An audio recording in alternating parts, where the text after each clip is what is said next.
Keshabpur degree কলেজের সম্মানীয় ইংরেজি বিভাগীয় প্রধান সাবেক আমাদের বাংলাদেশ জামাত ইসলামী কর্তৃক মনোনীত জাতীয় সংসদ সদস্য প্রার্থী এবং দাঁড়িপাল্লা মার্কার প্রার্থী জননেতা অধ্যাপক মুক্তার আলী বক্তব্য রেখেছেন। বাংলাদেশ জামাত ইসলামী যশোর জেলার সম্মানীয় কর্মপরিষদ সদস্য বিশিষ্ট আলেমে দ্বীন মোহতারাম মাওলানা আব্দুল সামাদ বক্তব্য রেখেছেন। বুড়িয়াটি মহিলা দাখিল মাদ্রাসার সম্মানীয় সুযোগ্য সুপার মোহতারাম বড় ভাই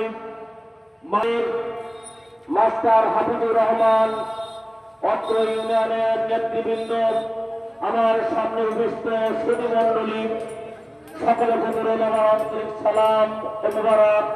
আসসালামু আলাইকুম ওয়া রাহমাতুল্লাহি ওয়া বারাকাতুহু। এই অনুষ্ঠান থেকে সাফল্যমণ্ডিত করার জন্য চেষ্টা করেছেন এবং